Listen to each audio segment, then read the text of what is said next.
여러분, 한국 한중 기술국 격차가 역전됐다? 그래서 한국이 중국에 먹힌다? 여러분, 이 말이 사실일까요? 사실일 가능성이 굉장히 높아지고 있습니다. 여러분, 이것을 한번 보시죠.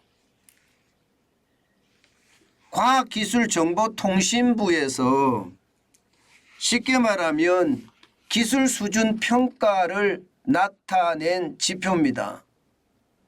한국과 중국의 기술 차이는요, 한국이 겨우 말입니다 0.1%포인트만 앞서고 있습니다. 굉장히 많이 떨어졌죠. 지금까지 한중 금리 차는요, 적어도 10% 넘게 차이를 보여왔거든요. 그런데 이제 0.1%포인트로 축소됐다는 뜻은 중국의 기술이 이제요 올라왔다는 뜻입니다. 심지어 어느 분야에서는 중국의 기술이 우리를 넘어섰다는 뜻이에요. 이렇게 되면 진짜 어마어마한 일이 벌어질 겁니다. 우리가 상상했던 것 이상의 상황들이 발생이 될 거예요. 여러분, 이 지표 한번 보세요. 이 지표를 보면 진짜 그냥 놀랄 수밖에 없습니다. 자, 2020년입니다. 미국의 기술을 100으로 봤을 때 중국은 80%에 이릅니다. 대한민국은요 80.1%입니다. 겨우 0.1%포인트 0.1%포인트만 앞설 뿐이에요. 충격적이죠. 제가 봐도 굉장히 충격적입니다. 그런데 이미 말입니다 중국의 기술 수준이 우리를 따라오다 못해 추월할 것이라는 예상이 이미 나왔습니다. 여러분 2018년 보세요. 2018년이면 한참 전입니다. 지금보다가도 5년 가까이 전이니까 그때 이미 말입니다 중국은 미국 기술에 대비해서 76%까지 따라왔고요. 대한민국은 76.9%였습니다. 한중의 기술 격차는 0.9%포인트였습니다. 2016년 가도 좀 비슷한 양상을 나타내지만 그래도 차이는 있습니다. 2016년에 중국은 71.1%였거든요. 우리는 78.6%였고요. 71.1%와 78.6%는 무려 7.5% 차이가 나잖아요. 그죠? 7.5%포인트가 차이가 납니다.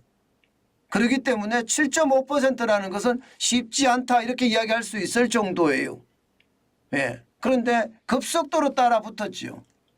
그 전으로 넘어가면요. 2014년이나 2012년이나 2010년까지 가면 중국과 우리의 기술 격차는 10년 차이가 났습니다. 그런데 불과 말입니다 10년 만에 지금 중국은 어마어마한 기술의 획득을 가져왔고요. 우리는 상대적으로 기술의 진보가 더뎌졌습니다. 그래서 저는 충격적이라고 생각을 하는 겁니다. 문제는 이게 2020년 기준이잖아요. 2020년 기준. 2021년, 2022년이 되면 어떨까요? 이 격차가 역전되지 않았을까요? 역전됐을 가능성이 굉장히 높습니다. 왜냐하면요. IMD 국가 경쟁력 순위에 따르면요. 지난해 2022년입니다. 중국은 17위입니다. 대한민국은 27위고요. 대한민국은 27위까지 떨어졌습니다. 게다가 말입니다. IMD 이러면요. 아무래도 국가 경쟁력을 종합평가하는 그런 국제기관이라고 이야기할 수 있거든요. 여기에서 평가한 것을 보면 중국의 순위가 17위고 우리가 27위라는 것은 10위 차이가 나거든요. 이것은 결국 말입니다. 역전당했다 이렇게 이야기할 수 있습니다. 역전당했다. 역전이 당하면 여러분 어떤 일이 벌어질까요? 여러분도 알다시피 역전이 당하면요, 중국은 무자비합니다. 무자비합니다. 우리가 사드 보복에 겪었잖아요. 사드 보복 때. 여러분, 사드 보복 때 우리가 겪은 것을 보면 말입니다, 어마어마합니다. 여러분, 2018년에 우리와 중국의 기술 격차는 0.9% 차이가 났습니다. 2016년 사드 보복이 시작됐을 때예요. 그리고 나서 2년 만에 기술이 엄청나게 진보를 했지요. 그러면서 우리한테요, 아주 엄청난 보복을 했습니다. 문화, 유통, 여행, 뭐 할 것 없이 전 분야에 대해서요, 그야말로 융단 폭격이라고 이야기할 만큼 보복을 가했습니다. 지금 그 사드 보복이 아직 안 풀렸습니다. 그러니까 우리는 그 당시에 어땠습니까? 지금은 어떻습니까? 속수무책이잖아요. 그야말로 무기력한 존재로 전락했다, 뭐 이렇게까지도 이야기할 수 있지 않나요? 참 엄청난 보복 우리는 당해봤습니다.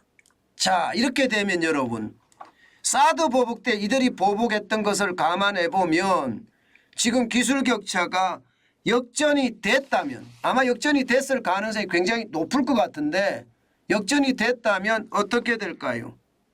이제는요, 대한민국이 중국에 큰 소리를 칠 수 있는 그런 틈이 하나도 없다, 이렇게 봐야 됩니다. 중국은 기본적으로 일본을 조심조심 다루거든요. 왜 조심조심 다룰까요? 일본의 기술력이 높기 때문에. 쉽게 말하면 기술 안보를 굉장히 중시 여기기 때문에. 일본은 독일에 대해서도 굉장히 중국은 독일에 대해서도 굉장히 우호적이에요. 독일의 기술력이 중국보다가 훨씬 높기 때문에요. 그런데 우리는요, 지금 이대로라면요, 산업 어떤 경쟁력도 기술 경쟁력 하락에 의해서 밀려날 겁니다. 산업 경쟁력 자체가 말입니다. 그만큼 대한민국은 심각한 양산으로 빠질 수가 있습니다. 저는 이것을 보면서요, 결국 말입니다, 대한민국에 당면한 최대 위기는요, 삼성전자 이재용 부회장이 이야기했던 것처럼 초격차 기술을 확보하지 못한 거예요. 그 때문에 산업 경쟁력마저도 이제 중국에 뒤지고 있는 현실, 결국 그렇게 될 수밖에 없다고 생각을 합니다. 여러분, 기술 경쟁력이 없이는요, 중국의 대접을 받을 수가 없습니다. 게다가 윤석열 정부도 지금 당당한 외교를 외치잖아요. 그런데 이것은요, 기술력을 키워야 가능한 일입니다. 쉽게 말하면 중국 입장에서는 대한민국이 쓸모가 있어야 돼요. 대한민국이 쓸모가 없잖아요. 그러면 중국은 무시를 넘어서 말입니다. 무시를 넘어서, 대한민국의 무시를 넘어서 그야말로 엄청난 공격을 가할 거라고 저는 생각을 해요. 사드 보복의 어떤 그런 보복보다도 더 강력한 보복을 감행할 가능성도 굉장히 높아지고 있습니다. 이제 한국이 어떤 일을 한다고 하더라도 우리 독자적으로 할 수 있는 힘이 있을까요? 사실 말입니다, 상호 존중이라고 이야기하는 것은요, 결국 외교적인 수사일 뿐입니다. 양국 관계에 실질적인 도움이 안 됩니다. 결국은 기술의 우위를 확보를 해야 되는데 이게 이제 굉장히 큰 과제로 남았습니다. 지난 5년 동안 도대체 우리는 뭐를 했는 건가요? 2016년에서 말입니다, 2020년 사이에 보면 기술이 지금 거의 7.5% 차이가 0.1% 차이로 줄어들었고요. 2022년에는 아마 역전됐을 가능성이 굉장히 높습니다. 이것을 보면 여러분, 진짜 무서움이 느껴집니다. 이대로라면 우리 경제는요, 중국에 먹힌다는 사실이 저는 틀리지 않다고 생각해요. 그만큼 말입니다. 문재인 정부 5년 동안 우리는 기업을 적폐 세력 삼아서 그야말로 엄청나게 조졌기 때문에 기업의 경쟁력 완전히 빠졌다. 저는 이렇게 생각합니다. 지금요, 윤석열 정부가 서둘죠. 서둘러도 될까요? 서둘러도 쉽지 않을 것으로 보입니다. 여러분 이거 한번 보세요. 이것을 보면요, 한국이 곧 중국에 먹힌다는 이야기가 현실적으로 사실이 되고 있습니다. 2023년 1월 1일부터 1월 20일까지 대중무역 수지가 적자입니다. 그것도 어마어마한 적자예요. 32억 4,400만 달러의 적자입니다. 이미 말입니다. 작년 5월부터 적자를 계속 유지해 왔습니다. 그렇지만 여러분, 적자가 최대까지 갔을 때가 작년 10월에 12억 5천만 달러였거든요. 그런데 2023년 1월 1일부터 20일까지 32억 4,400만 달러까지 늘었으니 이것은 뭐 어떻게 생각하면 심각한 상황이 됐다. 한국이 곧 중국에 먹힌다는 말이 점점 현실이 될 것이다. 이런 생각 여러분은 들지 않으세요? 아마 그렇게 생각이 들 가능성 큽니다. 물론 중국이 아직까지 코로나19의 어떤 봉쇄 조치 아직도 있습니다. 게다가 지금 신규 확진자가 굉장히 많이 나타나고 사망자가 어마어마하게 일어나는 바람에 소비가 그만큼 제대로 안 되는 탓도 있을 겁니다. 그렇지만 규모가 너무 큽니다. 그리고 이미 장기간 지속되고 있습니다. 장기간. 이거 이제는요, 무역수지 자체가 앞으로 말입니다. 대중무역수지는 적자가 될 가능성 굉장히 높아지는 겁니다. 저는 이것이 결국 말입니다. 충격이 될 수밖에 없다고 생각을 해요. 그만큼 말입니다. 우리 경제에 아주 최악의 상황이 되지 않겠느냐 이렇게 예상하고 있습니다. 이미 중국은요, 한국 알기를 우습게 한다 이런 거 이미 보이고 있습니다. 여러분 이거 한번 보세요. 한국인이 가지는 중국 호감도 변화가 얼마나 바뀌었는지 말입니다. 중국은 동북공정을 할 당시에도요, 적어도 60%가 넘는 호감도를 가지고 있었습니다. 그러다가 2010년 천안함 폭침 사건이 터지면서 40%가 깨졌고요. 그리고 2015년이죠. 사드 보복이 시작됐는 2016년 17년에 시작이 됐잖아요. 그때부터 망가지기 시작합니다. 그야말로 쭉쭉 떨어져서요. 30대 중반을 기록하는 게 다였고요. 최근에는요. 2019년에서 20년까지 중국의 코로나가 발발을 하고 홍콩 민주화 사태가 발생을 하면서 22%까지 떨어졌습니다.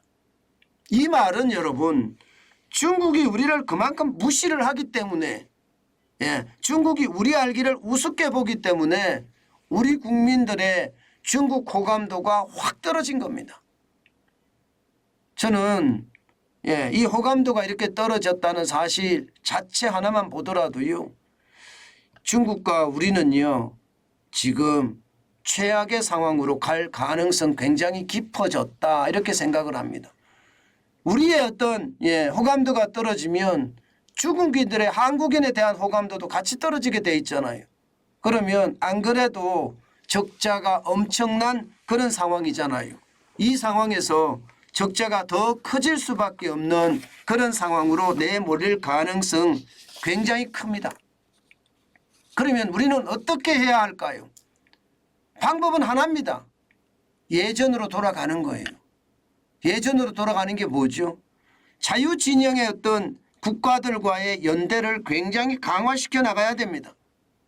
사실 미국과 일본은 굉장히 친밀하게 가까워지고 있거든요.